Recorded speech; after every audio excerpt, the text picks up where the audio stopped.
Oi pessoal, É, estamos aqui para trabalhar algumas questões, pessoal, tanto do Enem como do SSA, com o objetivo de deixar vocês um pouco mais preparados, né? Inicialmente a gente vai pegar algumas questões do Enem ou afins também com o SSA, com a finalidade de preparar vocês, né, para, para essa prova.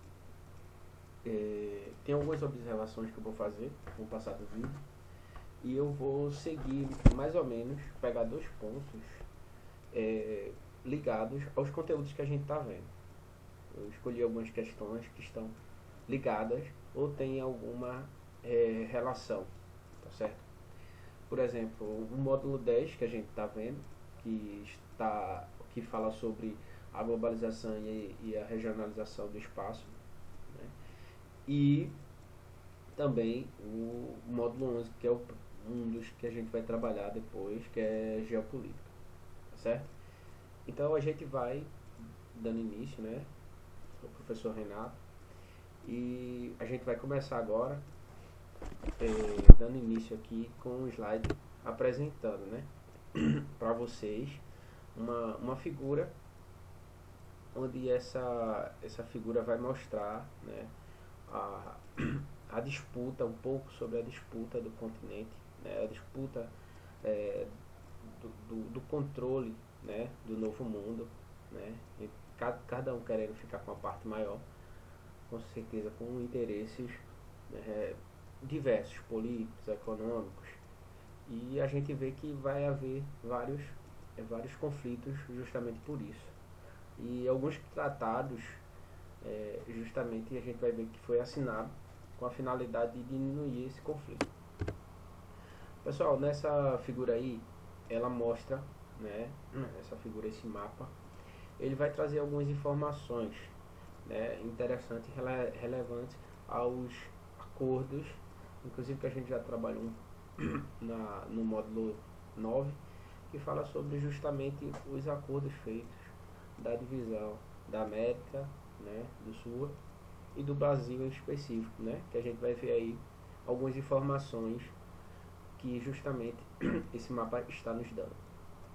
A gente vai ver aí que nessa primeira linha ele está mostrando, né, o Tratado de Tordesilhas, né, que foi um tratado que justamente serviu para que Portugal e Espanha deixasse um pouco de, de, de, de brigar um pouco mais por essas áreas, onde cada um ficava responsável, né? Cada um, olha, sua área, você vai ficar com o leste, eu vou ficar com o oeste. E a gente vai deixar mais, né, de ficar brigando por esse território. E tinha aquela questão, né? Quem foi que chegou primeiro, a questão da descoberta da América. E esse jogo todo a gente vai ver depois que depois vai haver o Tratado de Madrid, que vai justamente aumentar essa dimensão, né? Justamente da área de Portugal. E a gente vai ter também o Tratado de Delfonso. Dentro desses fatores, ele está dando a informação aí. É bem interessante frisar que tem muita gente que perde essas questões. Por quê? Muitas vezes não presta atenção no que o mapa está mostrando, né? Fica impaciente e não presta atenção na informação que ele está nos dando. A partir do momento a gente identificou que tem a ver com a questão do Brasil, né, do território brasileiro, e as mudanças com o passar do tempo em relação ao seu território, justamente com seus conflitos e tratados com a Espanha. A gente vai ver também que vai ter outros países envolvidos, né, nesses acordos, porque politicamente é importante até para eles conseguirem se relacionar com os outros, com Portugal e Espanha, vai ser importante também para essa aliança comercial também. Então a gente vai ver principalmente a Inglaterra e a França.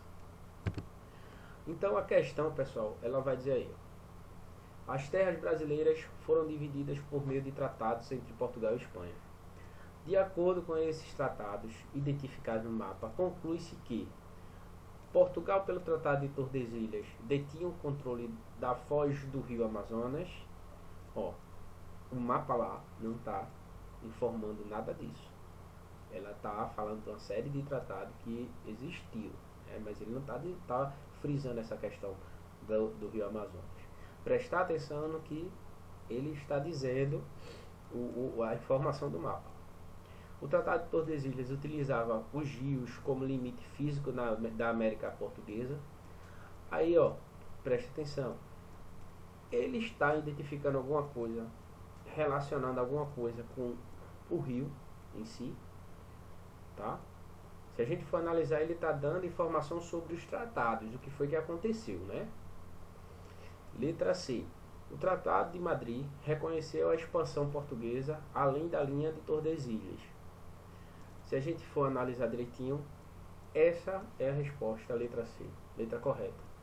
Porque justamente a partir do Tratado de Madrid, Portugal começou a ter uma influência maior num contexto de extensão territorial, né?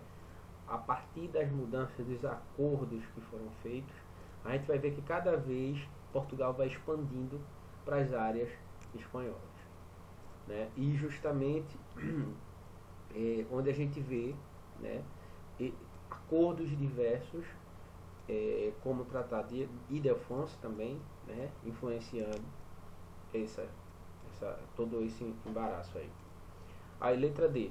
Portugal, pelo Tratado de São Ildefonso, perdia territórios na América em relação ao de Tordesilhas.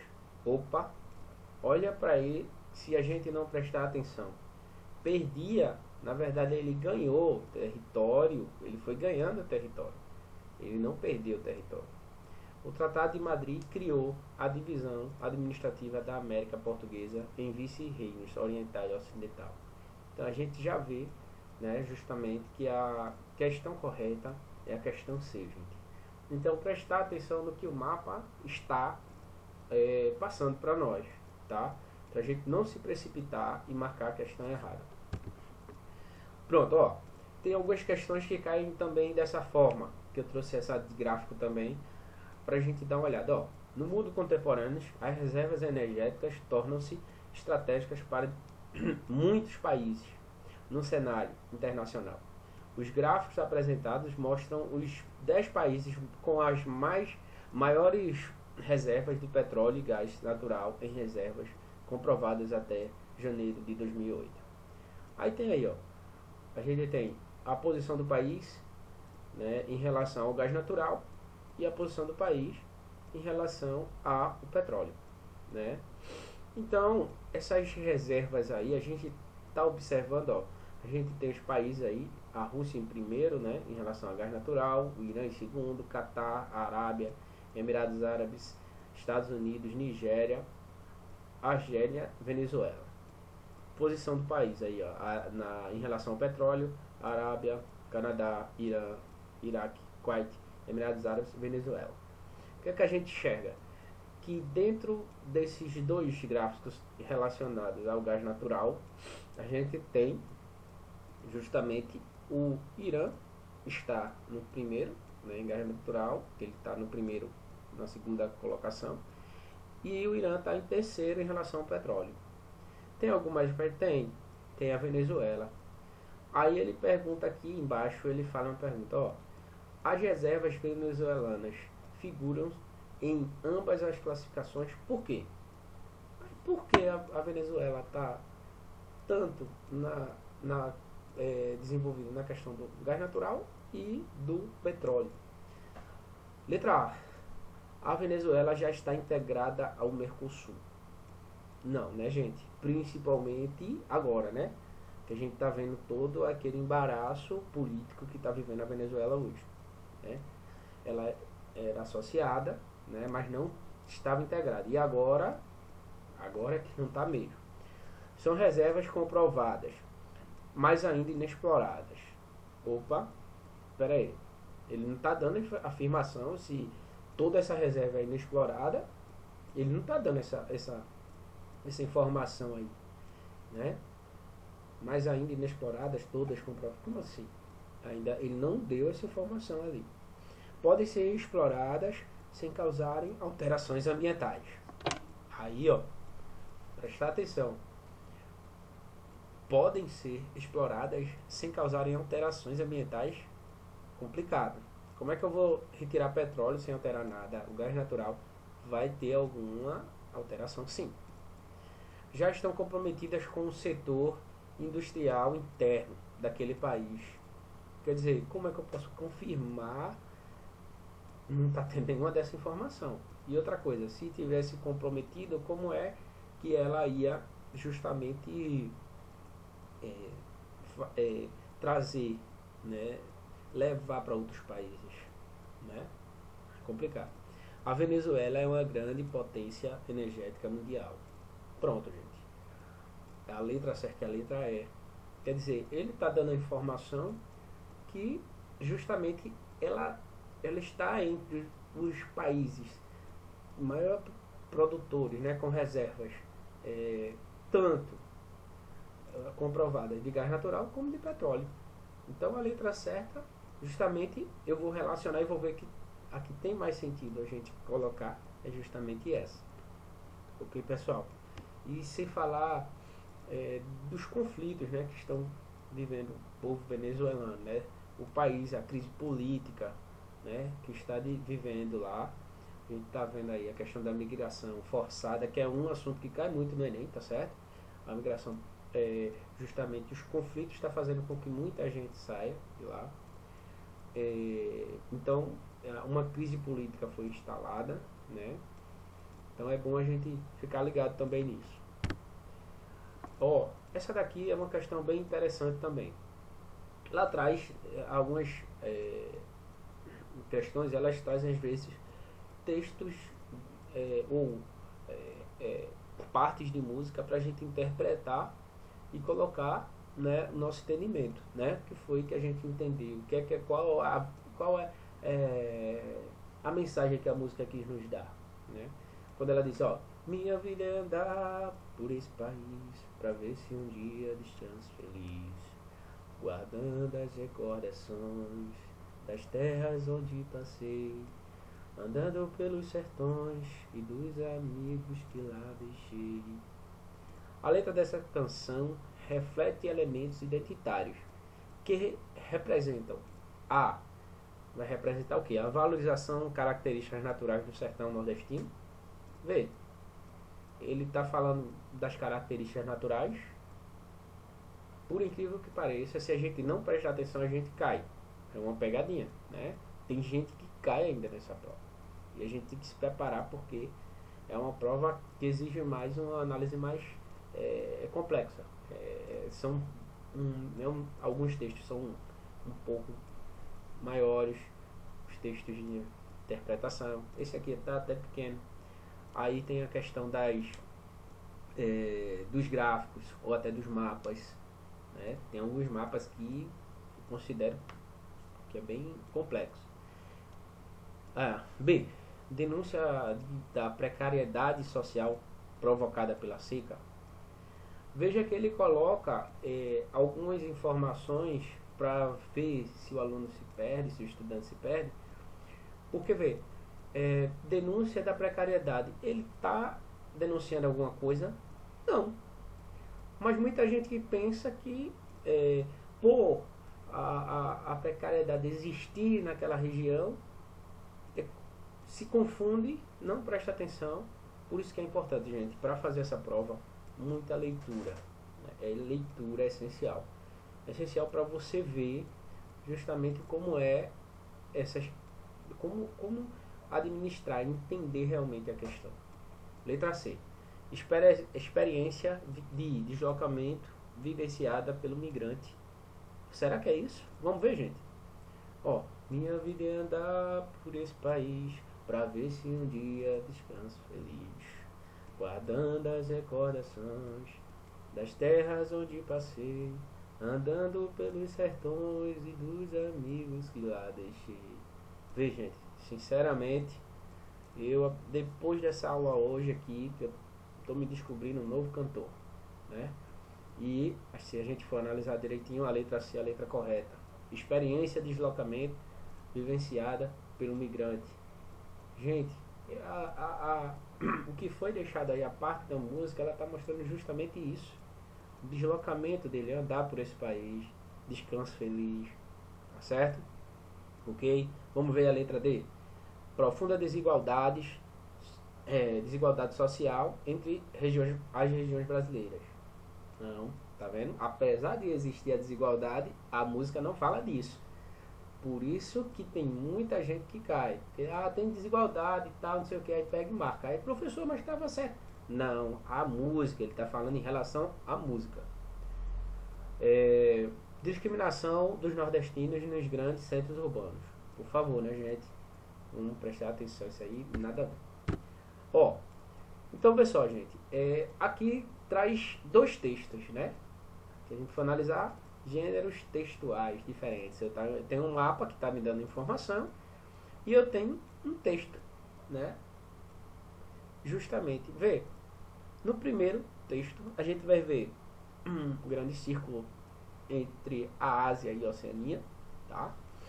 E a gente vai ter muita gente vivendo dentro desse círculo do que fora dele. Vê que interessante. E a gente vai ver que desses países que a gente tem esse ciclo, a gente vai ver que está a Índia e está a China. Ó, por quê? A população, né, desses dois países. Interessante ressaltar isso, né?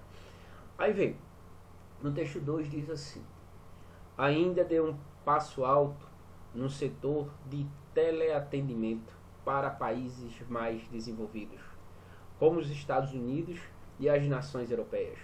Atualmente, mais de 245 mil indianos realizam ligações para todas as partes do mundo a fim de oferecer cartões de crédito ou telefones celulares ou cobrar contas em atraso.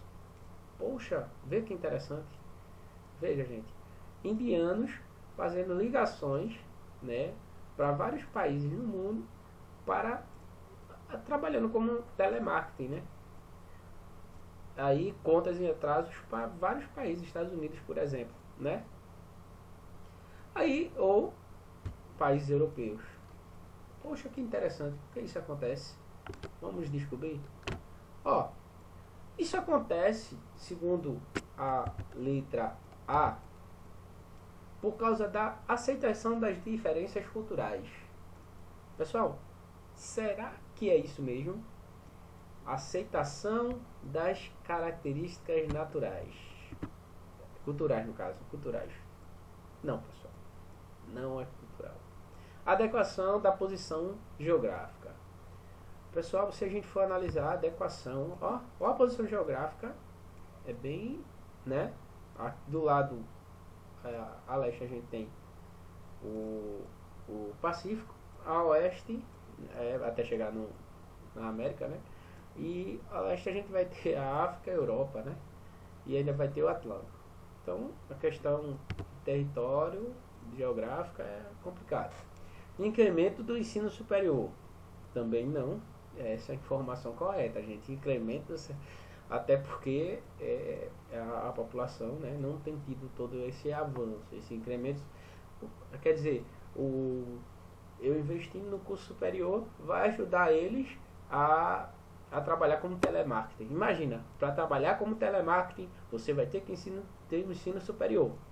Imagina aí vocês. Vamos trabalhar como telemarketing, faça seu curso superior, né? Trabalhar 6 horas por dia para ganhar, né, um valor. Então, veja só. Qualidade da rede logística. Poxa, bem interessante, né? Não, também não. A letra certa, gente, a letra E. Custo da mão de obra local. Gente, a mão de obra local é barata. Muitos países, né, utilizam dessa mão de obra barata. As leis trabalhistas não valorizam tanto o trabalhador.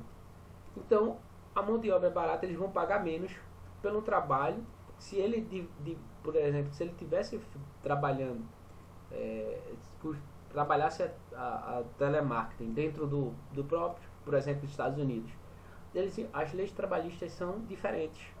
Eles pagam um pouco mais. Eu levando isso para um país emergente, né, como é a Índia, né, ou qualquer outro país que tenha uma facilidade de entrada e custa mão de obra barata, eles vão lucrar muito com isso, né? Então há um treinamento todo em relação à língua, né? Claro, porque você vai se comunicar com outros países. Então, se você não tiver a língua, um entendimento da língua deles, você pode se prejudicar, né? Mas é interessante perceber isso aí. Então, ver que muitos países, por exemplo, tem muitas empresas que têm vários polos, né, delas em outros países, como a China, por exemplo, ou a própria Índia, porque eles sabem que lá a produção, né, é mais barata, então eles vão lucrar mais, tá? Então, vamos passar essa daí. Pessoal, pronto. Essa daqui também, ó, interessante. Análise de mapas. Vê só. Essa quinta questão aí. Ela traz, ó, distribuição espacial atual da população brasileira. Vejam só. Veja a informação desse primeiro mapa, tá? Ele está dizendo o seguinte, gente. Ó, a distribuição da população. Onde é que tem mais gente, né? Como ela se distribui? Se a gente for analisar direitinho, ó, a parte do litoral, ela está, o mapa está dando alguns círculos ali que está dando informações relacionadas a essas pessoas. Quanto mais esse círculo esteja maior, mais pessoas a gente vai ter, né? Então a gente vai ver, ó, começou ali por São Paulo, né? Que é a capital, que justamente a gente vai ver que tem uma certa influência na relação de produção, né, do emprego, entre outros fatores. Então a população é maior nessa região. E a gente vai ver que o litoral ele contém a quantidade de pessoas que são maiores do que no interior, tá? Então é justamente uma característica, né, que a gente vai observar agora. Isso é relacionado a diversos fatores históricos, né? O processo de colonização, a questão da saída, da vinda, a fundação das cidades, dos grandes centros, né? Toda nessa região. Aí a gente vai ver também o segundo mapa, né? O mapa à direita. A gente vai observar, ó, conflitos em terras indígenas, principais envolvidos em confrontos com índios nos últimos anos. Ó, a gente está tendo aí as terras indígenas, aí essa parte mais escura, garimpeiros e madeireiros, fazendeiros, pulseiros, pressão de políticos locais, conflito de terras. Quer dizer, a gente está observando, ó, alguns fatores relacionados tanto ao processo de urbanização também, que tem a ver com a população, né? Você vai observar onde elas ficaram, né? Principalmente no litoral, formação das cidades. Então a questão, gente, eu esqueci até falar também, o êxodo rural, né, influenciou a gente ter, né, as características também da habitação no litoral. O êxodo rural, a industrialização, as grandes cidades se formando perto do litoral, a saída de mercadoria, a necessidade de mão de obra, entre outros fatores, tá? E o mapa ao lado, ele fala sobre os conflitos das terras indígenas, né? O quanto existem interesses nessas regiões, gente, né? Interesses de garimpeiros, de madeireiros, fazendeiros, poceiros, grileiros, etc., políticos, né? A gente está vendo hoje que muitos políticos estão interessados nessa região. Eles não querem, né, que a gente está vendo atualmente, que não estão querendo aquele controle sobre o desmatamento, sobre as terras indígenas. O porquê, né? Tem vários interesses aí, e a facilidade, né, a abertura para alguns. Diante desse contexto, vamos ver o que a questão quer de nós. Os mapas representam distintos padrões de distribuição de processos socioespaciais. Nesse sentido, a maior incidência de disputas territoriais envolvendo povos indígenas se explica pela... a menor incidência de disputas territoriais envolvendo povos indígenas se explica pela fertilização dos solos. Fertilização natural dos solos. Eita! Também não é assim, né? Fertilização natural, isso não é o fator que tem chamado a atenção deles, não. Expansão da fronteira agrícola. Quer dizer, expansão da fronteira agrícola. A menor incidência de disputa territorial envolvendo terras indígenas é a expansão da... Não, a menor incidência não é isso. Tá? Se está menor incidência de conflitos territoriais com indígenas, aí quer dizer que a expansão menor. Se ele falasse a maior, poderia até a gente pensar um pouquinho aqui. Mas ele está dizendo a menor incidência de disputas territoriais envolvendo povos indígenas, né? Então não é. Intensificação da migração de retorno. Não, também não é um fator, tá certo, gente? Intensificação, migração de retorno, quer dizer, o migrante sai e volta de novo para o seu local. Vai para uma região e depois volta de novo. Não, esse não é um fator também. Homologação de reservas extrativistas. Não, também esse fator, né, não favorece, né, essa situação. A homologação se fosse homologada, era mais respeitada, né, também. E outra coisa, boa parte não está sendo homologada, assim, não existe tanta facilidade, inclusive de continuar, né. Então, a letra E, concentração histórica da urbanização. A letra E é a letra correta, porque, quando ele fala da menor incidência de disputas territoriais envolvendo povos indígenas, se explica justamente porque a concentração da população em si, ela está sendo, né, a concentração está sendo no litoral. Então, esse processo, né, de povoação do litoral justamente vai fazer com que essa região ela seja mais disputada. E se a gente for analisar direitinho no dia a dia, a gente vê os conflitos, né? Invasão, tem um terreno que não está habitado, chega uma parte da população, coloca lá, só que esse terreno pertence à prefeitura ou pertence a particular. Aí a gente vai ter depois, as pessoas fazem as casinhas lá, depois de um certo tempo vem a justiça e retira, porque aquela terra, aquele território,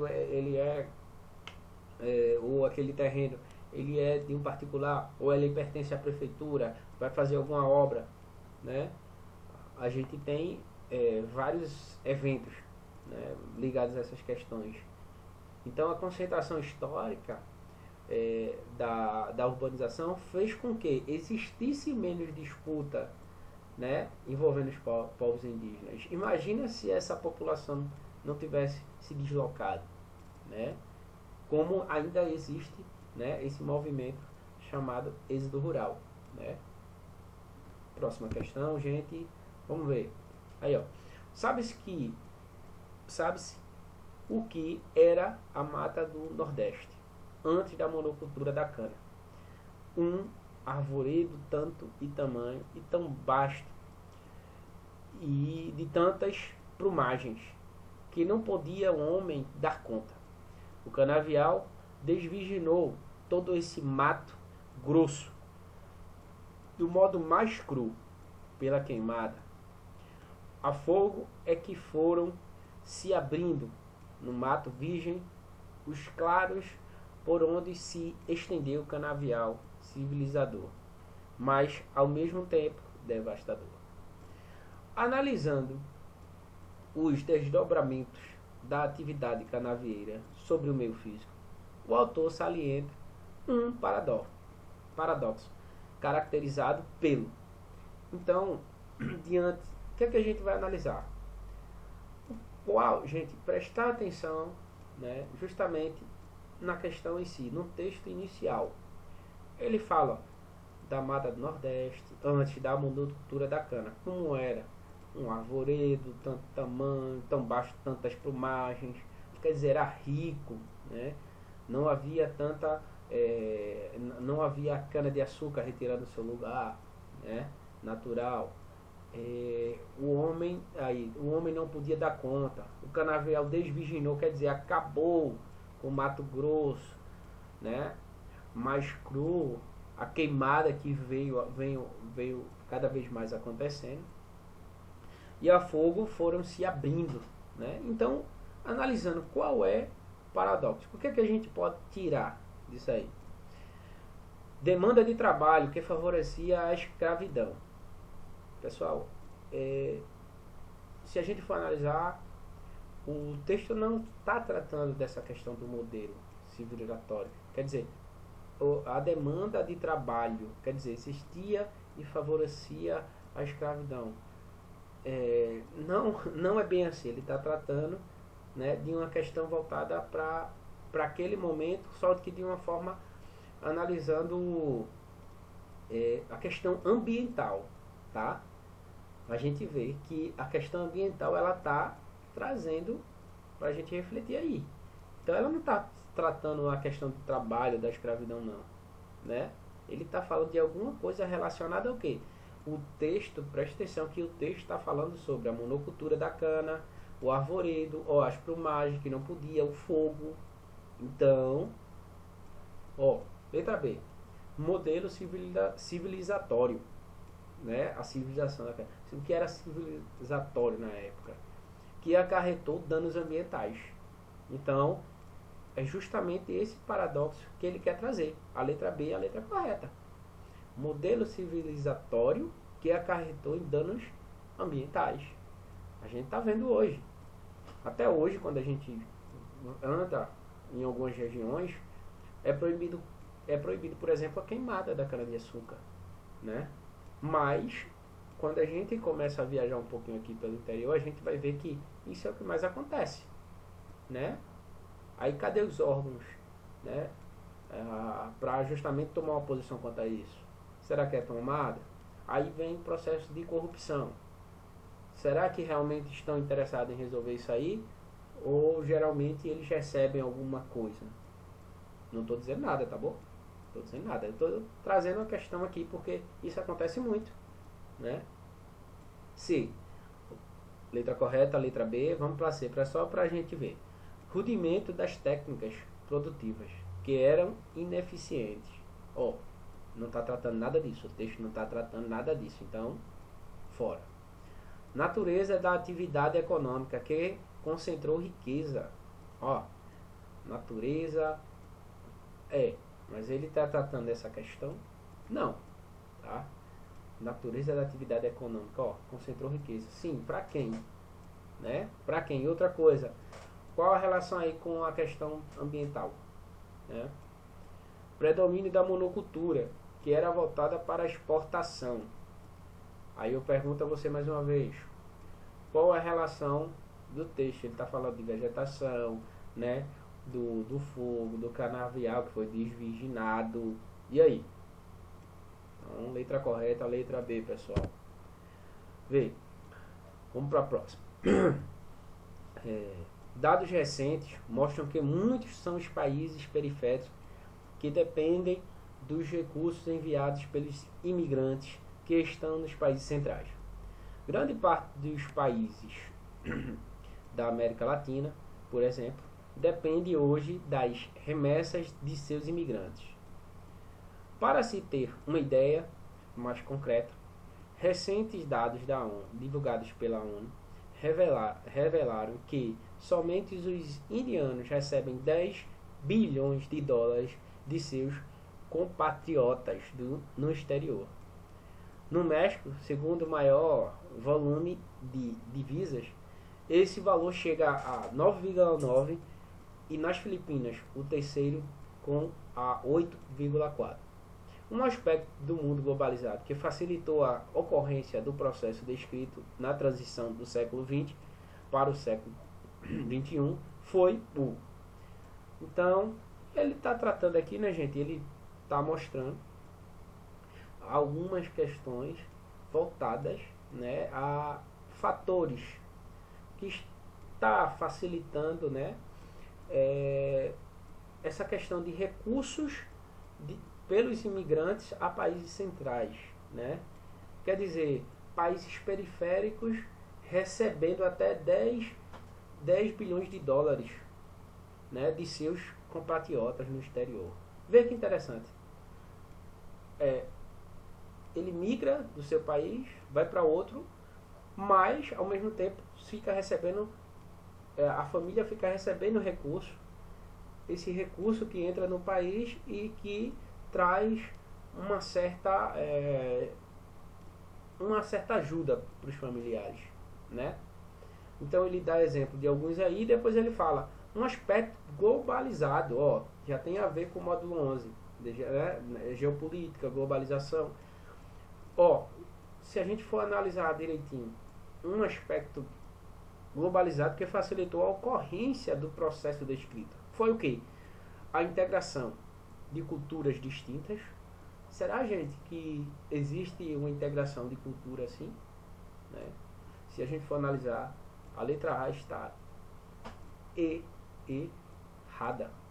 Tá? Culturas distintas. Por mais que a globalização tenha aproximado as pessoas às culturas, a gente vai ver que cada um vai ter sua ideia, pode se aproximar, mas o seu respeito em si, a sua cultura, vai ser algo mais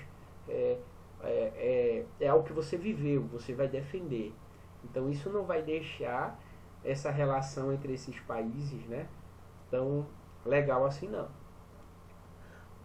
A letra B, pessoal, é a letra correta. Avanço técnico das comunicações. Gente, todo esse avanço, né, relacionado às comunicações, à interação, né, todos esses fatores vão contribuir para que haja essa relação, né? O processo de globalização, ele ajudou essa comunicação.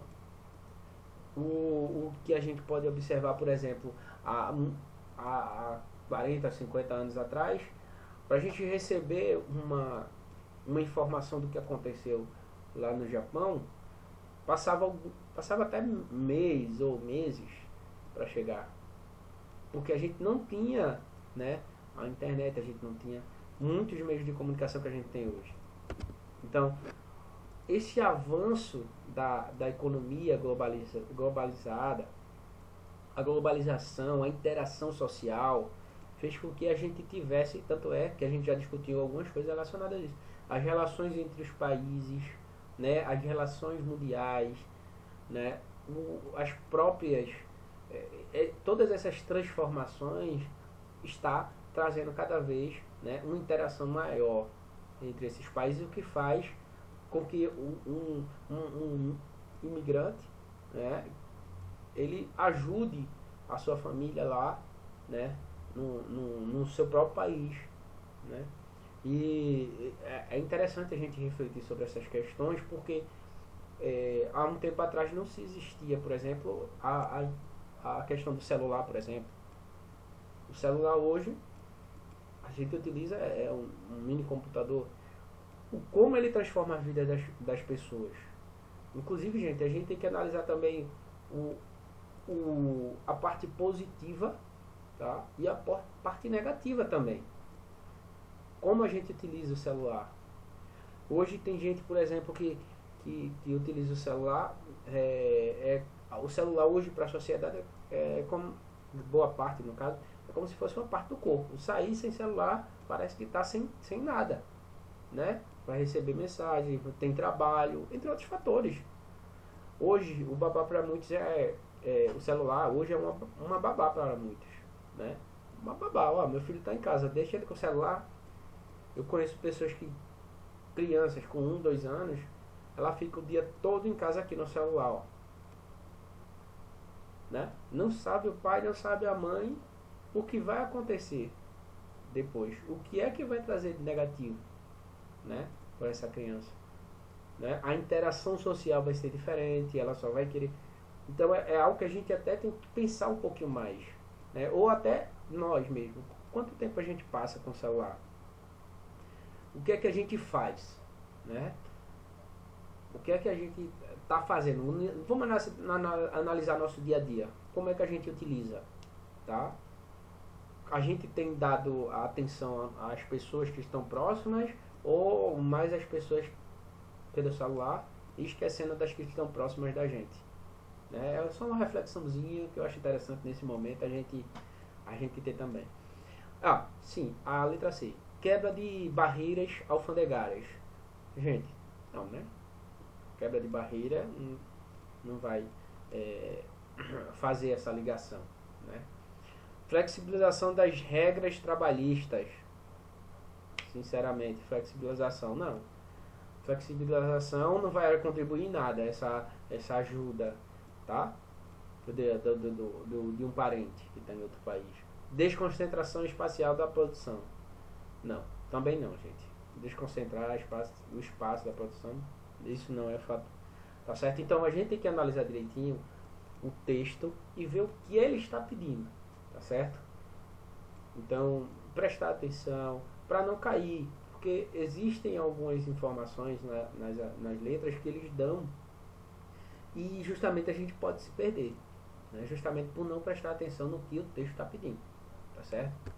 E a importância, gente, a prova do Enem, do SSA, são provas, principalmente a do Enem, um pouquinho mais cansativa. Então, quem não estiver lendo em casa, né? Quem não estiver lendo em casa, estudando, fazendo as questões, vai ficar um pouquinho com mais dificuldade. Eu às vezes já vi as pessoas trabalhando no Enem e eu vejo que muita gente vai despreparada totalmente. Chega na 30ª questão, fica com dor de cabeça, não consegue ler mais. Mas por quê? Se preparou, né? Estudou, né? É acostumado. Tem que fazer leitura, né? Leitura do assunto, de todas as matérias, né? Tem que estudar. Tem gente que quer resultado bom sem estudar, fica complicado, né? Então, ó, essa questão bem interessante, ó. Conforme a análise do documento cartográfico, a área de concentração das usinas de dessalinização é explicada pelo. Então ele vai mostrar aí, né, as áreas onde a gente tem aí usinas de dessalinização. Pessoal, eu não sei, a maioria de vocês já sabem, mas eu vou explicar só, alguém pode ter alguma dúvida. É justamente, gente, a gente quando pega, existe uma dificuldade na região de obter água doce, mas tem água salgada. Então a gente vai pegar essa água, tá? Vai pegar essa água e vai dessalinizar. Vai tirar o sal dessa água para que ela fique potável, possa ser utilizada pelo homem. Então, ó, a gente vai ver que vários pontos aí, ó, em países, a gente tem nos países da África, né? Que justamente é onde se sofre muito com essa questão da água, né? Algumas partes da Ásia aí, ó, tá vendo? Até os Estados Unidos e alguns pontos aqui na América do Sul, vários lugares no mundo. Mas a gente vê nessa divisão entre a Europa e a Ásia aí a gente tem uma quantidade bem legal. Aí ele, né? Conforme a análise do texto, ó, tô analisando quanto tem no mundo inteiro. Os pontos vão me dar informação, né, da quantidade acima de 1 milhão, menos de 1 milhão, etc. Menos de 5 mil, etc. 50 mil, etc. A partir dessas informações que eu vou observar nesse mapa, eu vou ver que toda essa concentração de usinas de dessalinização é explicada pelo pioneirismo tecnológico. Não. Por quê? Por que não? Porque, gente, se a gente for analisar aí, o pioneirismo com a globalização agora está diferente. A globalização está facilitando essa relação, né?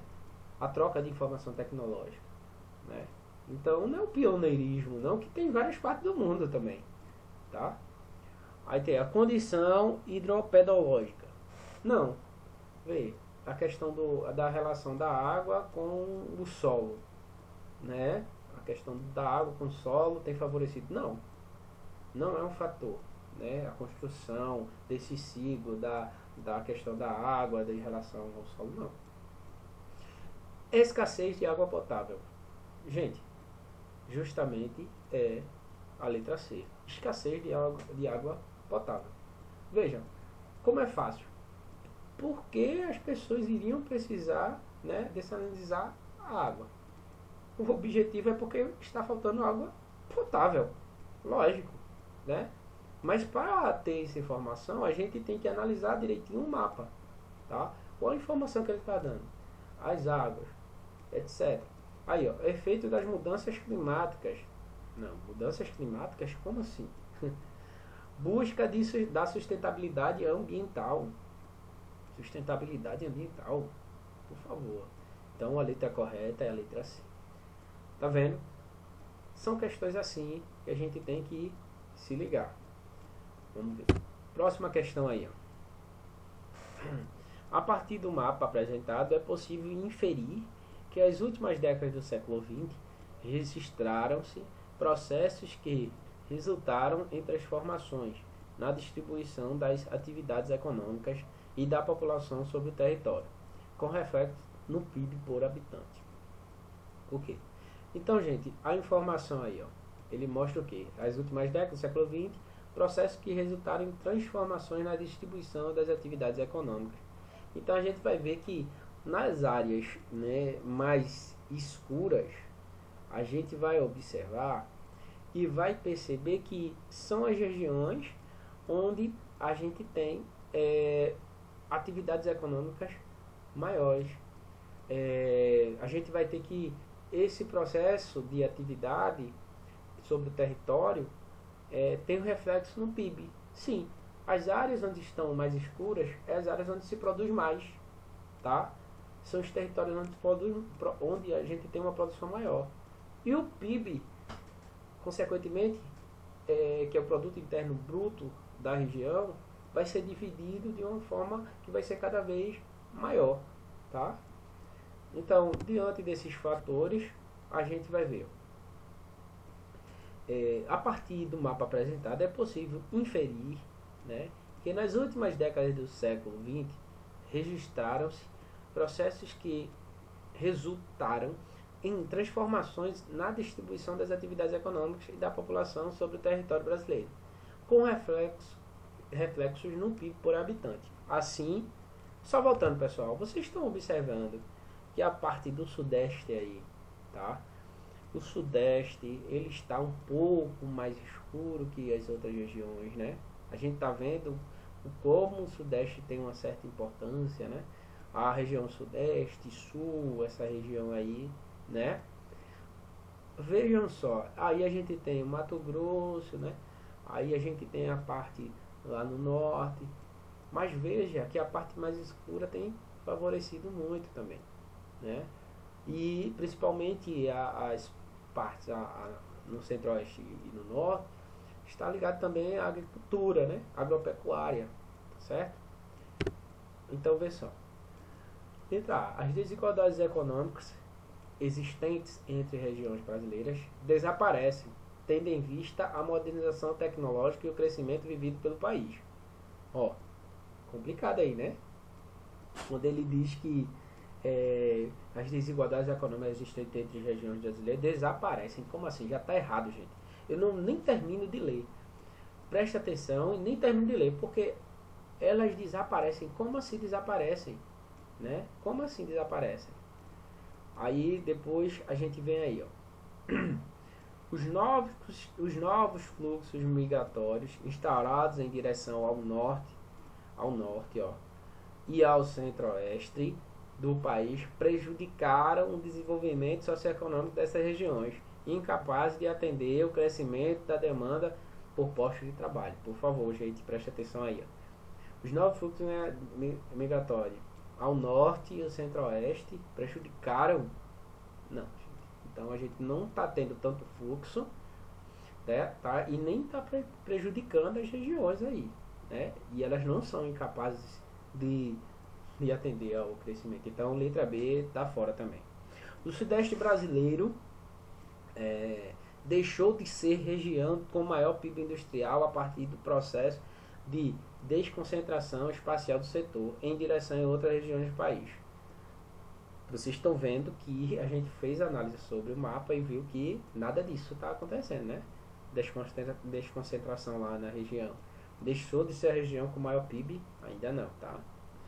O avanço da fronteira econômica sobre os estados da região, da região norte e do centro-oeste, resultou no desenvolvimento e na introdução de novas atividades econômicas, tanto nos setores primários, secundário, como no terciário.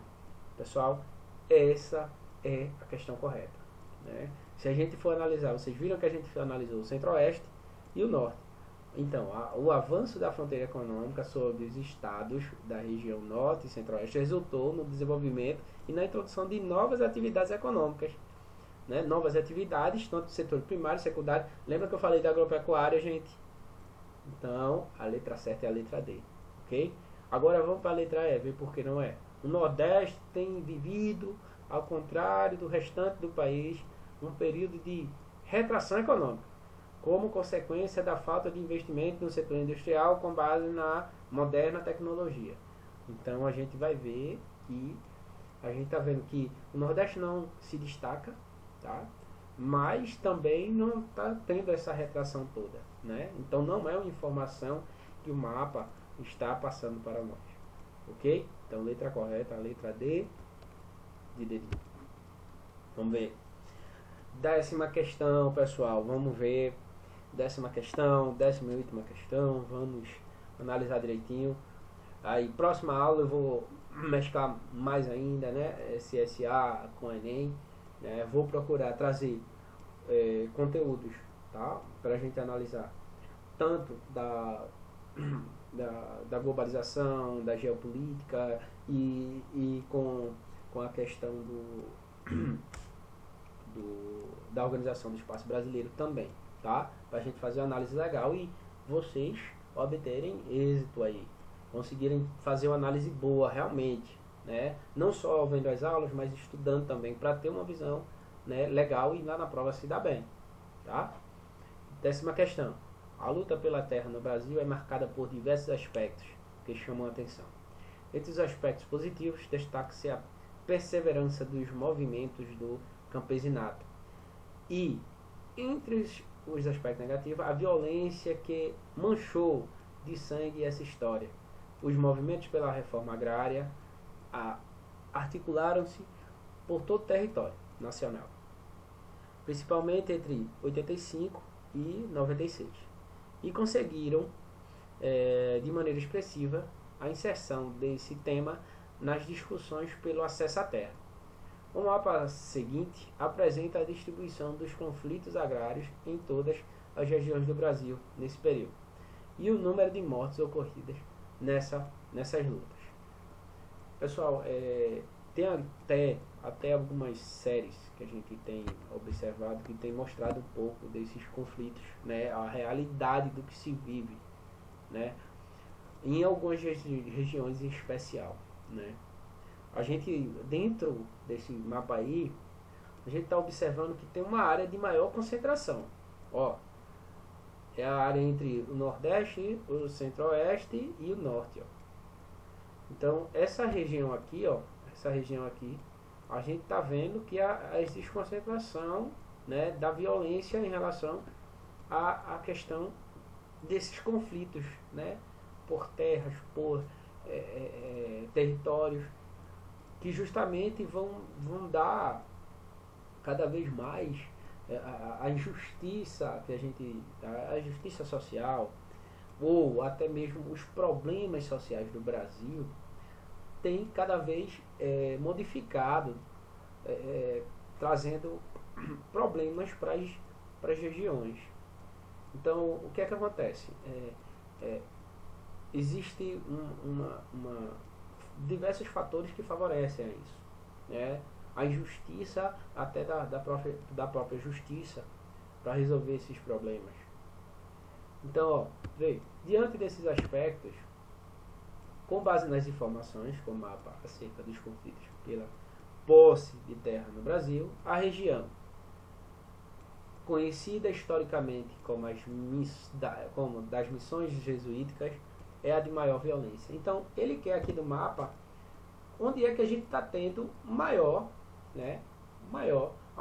quantidade de violência, né, ligada a essa questão agrária, à terra em si, o acesso à terra. Então, ó, pessoal, a letra correta é justamente veja só, se você não tiver uma visão, né, dessa região, não conhecer, essa questão já fica difícil para você, porque você vai analisar e você tem que ter ideia de onde é que se localiza. E ele não colocou, ele colocou uma informação aqui que você tem que saber para você responder. Mas vamos começar pelas... Pronto, vamos, a gente viu a que não é, né, que historicamente como as das missões jesuíticas, não é nessa região, tá? E outra coisa, vamos para a letra E, quando ele diz assim, da zona da Mata Mineira, ó, teve o maior registro de mortes. Vamos prestar atenção. Minas Gerais. Será que tem o maior registro de mortes, gente? A gente tá vendo, ó, Minas Gerais, não. Tá? Quando a gente vai, ó, do norte do Mato Grosso, área de expansão da agricultura mecanizada, é a mais violenta do país. Vou voltar lá. Tá mostrando isso? Norte do Mato Grosso, gente? Não. Norte do Mato Grosso? Não. Conhecida como Oeste Baiano, tem o maior número de mortes. Gente, cadê o Oeste Baiano aí? A maior quantidade, a gente já viu que está aqui. Como é que ele está falando do Oeste Baiano? A Bahia aqui embaixo, né? Então, vamos ver aqui, ó.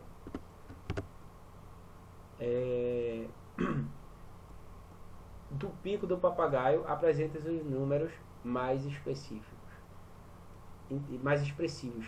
Gente, o Pico do Papagaio, né, é localizado justamente nessa região aqui, entre, né, o Maranhão, o Pará, tá? Então, essa região toda aqui, entre a região Nordeste, região Norte e o Centro-Oeste, onde a gente vai ter a quantidade, uma quantidade maior, né, de violência, né, de números de mortes nessa região, é onde existem muitos conflitos por causa da terra. Pessoal, e justamente a gente dá base para justamente a gente terminar com essa questão aí na letra B, tá certo, gente? Terminando essa questão, refletir um pouquinho o estudo de vocês, gente. Vejam direitinho como se organizar, dividir as matérias, os horários. Essas reflexões aqui, eu tenho um tempinho trabalhando com algumas questões, então eu vou trazer algumas coisas que vai ser interessante para vocês se darem bem na prova. Um abraço para vocês, se cuidem aí, tá certo? Vai dar tudo certo, isso tudo vai passar e a gente vai estar aí de volta, tá certo, gente? Um abraço, professor Renato. Tchau, tchau.